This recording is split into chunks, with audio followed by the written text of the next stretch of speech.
Hey there, app developers. Have you been running an A/B test with our fancy new A/B testing feature and are dying to find out what all those numbers and charts actually mean?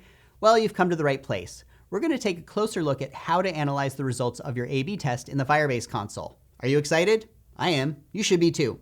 Come on.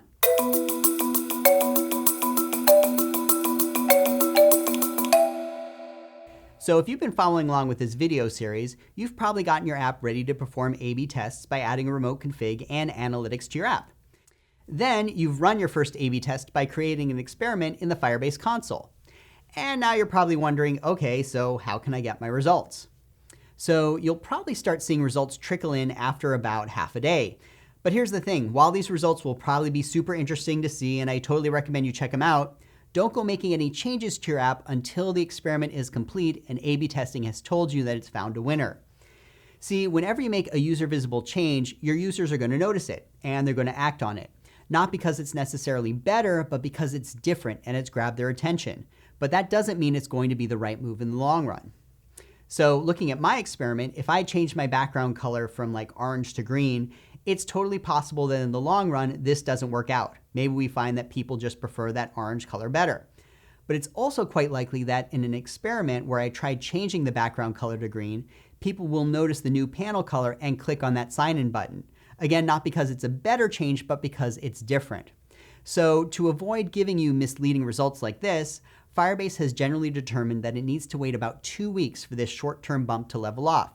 It also helps make sure we account for things like variances within the week as far as how people interact with your app.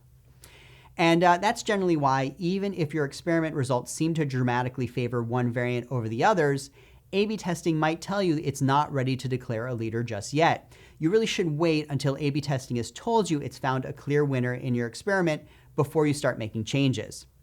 Now, luckily, it's been at least 2 weeks since I first started my A/B test, so I think at this point it's safe to check in and see how things are going.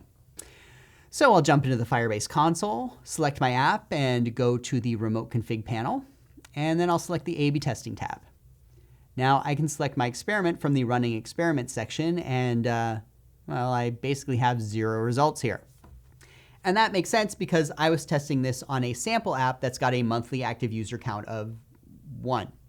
But even if I were to try this with like a dozen test devices, that still wouldn't be enough for a meaningful test. See, it's not enough for Firebase A/B testing to tell you, hey, this group got better average results than this other group. It's got to tell you, yes, this group got better results than this other group, and I'm also reasonably sure that these differences are actually due to the changes you made in your app and not just random chance. Now, it does this through a lot of fancy math called Bayesian statistics that maybe I think I understood at one point back in college and have totally forgotten about by now. But trust me when I say it's very fancy. And one big factor driving these fancy statistics is making sure that it's had the opportunity to measure these changes in front of a large group of people. The larger the group of people, the more random chance gets factored out of the equation. So if you're going to try and run an experiment with like a few dozen QA folks, or in my case, a handful of test devices, that's not really going to be enough to get you meaningful results. You're going to need to try this with an actual app in production with an actual audience. And I don't want to shock you, but it turns out that my app, it isn't real. I know, surprising, right? I'm going to need to turn to an app that has actual users out there in the real world. Incidentally, if you are testing this with a real app in the real world and you're still not seeing any results, there's a good chance you forgot to update your remote config libraries in your pod file or your Gradle file like I was telling you to do in the last 2 videos. Remember, you got to do that so that remote config knows enough to tell analytics about the experiments that it's in. Anyway, I'm lucky enough to have access to a real production app where we were able to run some experiments. This is a game called Bingo Blast that gets a few thousand active users per month, which should be enough for them to run a real A/B test and get some meaningful results. So in fact, the Bingo Blast folks recently tried an experiment where they wanted to find out if they disabled ads in their game, would that improve their retention and keep people coming back into their app? Well, that seems like a worthwhile experiment to try, so let's take a look at the results in the Firebase console and find out what some actual real-world results look like. So I'm now looking at the remote config panel for Bingo Blast. And over here in the experiment section, we've got this experiment called Ads Impact on Churn. This is the one we're interested in checking out, so let's take a look at the results. So right up here, this is the most important line of the entire experiment. It basically gives you the summary of your experiment in plain English. And this is telling me that, as far as it could tell, stopping ads didn't seem to affect retention one way or another. And it's run this experiment enough that it's pretty confident it won't find a meaningful difference in the future. If it were still running and not yet ready to present results, you'd probably see the word yet in there somewhere, like we haven't found a clear leader yet. But in our case, it's saying there's no clear leader in achieving our goal, which, one, is actually kind of normal. A lot of experiments you run will probably end up without A/B testing being able to declare a definitive winner. But two, is actually still kind of interesting when you think about it. It lets me know that my interstitial ads aren't driving away customers, which is valuable info. You don't have to have a clear winner for you to learn something from your experiment. But let's take a closer look at our data, because I bet you there are still some interesting insights we can get out of this experiment that we run. So first, if I click on this details dropdown, I can see more details about the experiment. This really just gives us a summary of what our variants consisted of and what changes we made for each one. And this basically covers everything we talked about in the previous video. And that's great and all, but I'm more interested in our actual results. So let's take a look at the next section. Now, this improvement overview section gives us a summary on how each of our experiment variants did compared to our control group based on whatever factors we chose to measure in our experiment. Now, this first column will always be the primary goal of our experiment, and in Bingo Blast's case, it was their app's one-day retention. So right here, we can see the range of improvement this variation has over our control group. Now, you might ask yourself, why is this a range and not like a single number telling us how well this variant did? And that's because it turns out that predicting the future, it's a little tricky.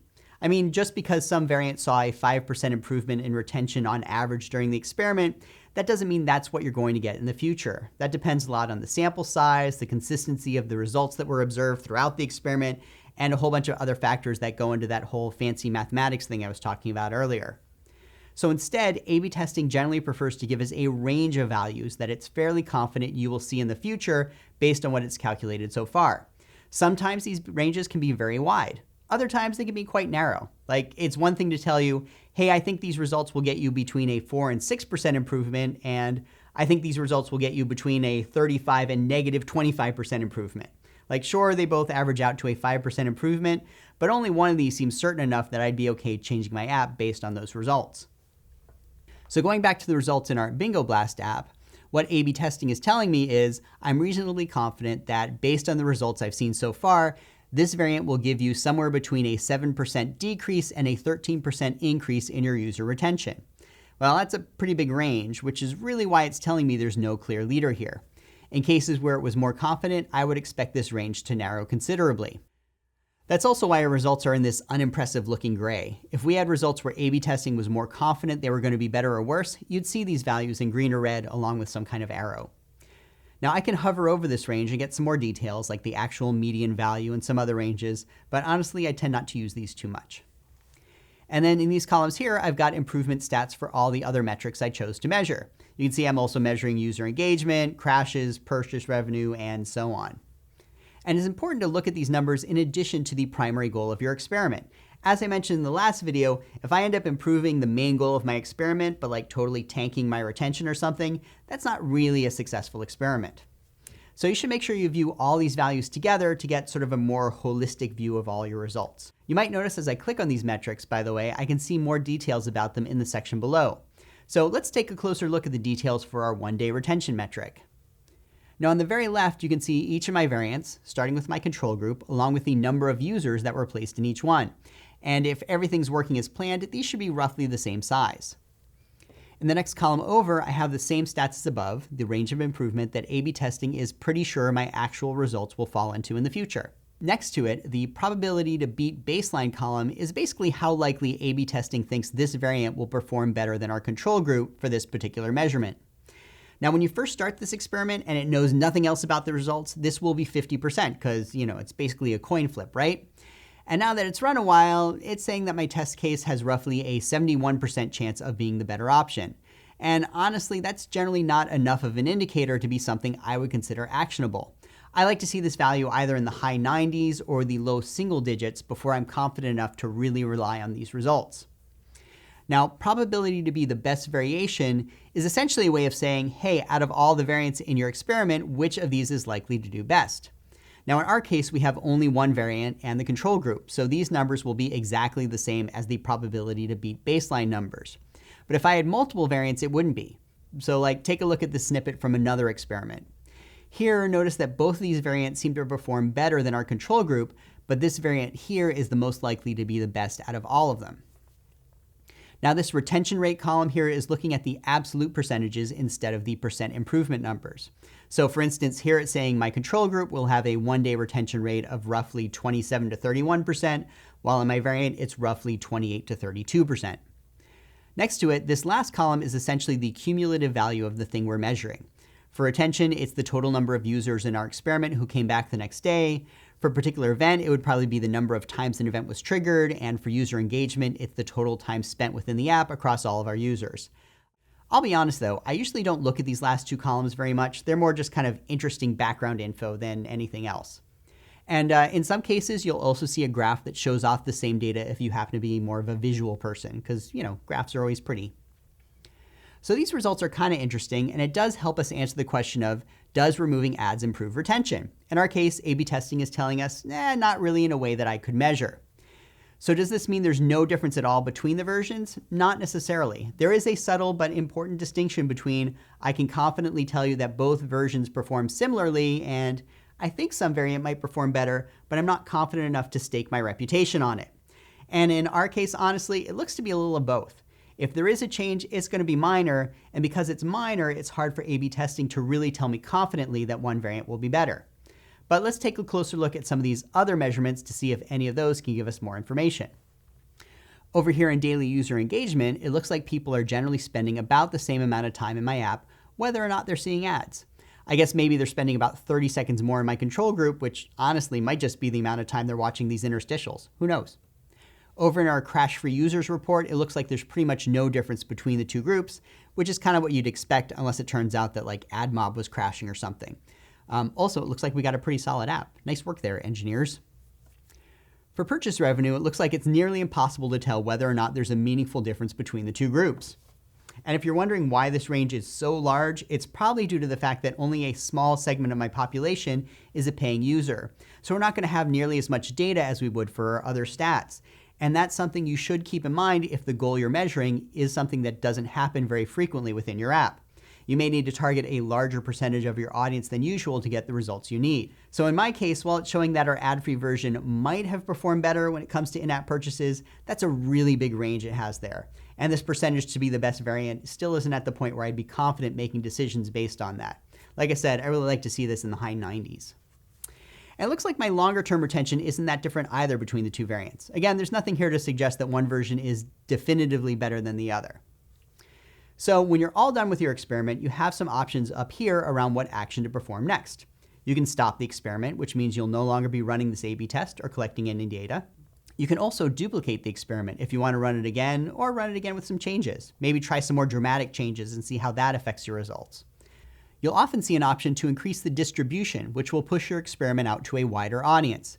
If your current experiment is targeting only 5% of the population and you feel like you need more data, you could alter it to target 15 or 20%, something like this. Your last option is to roll out to 100%.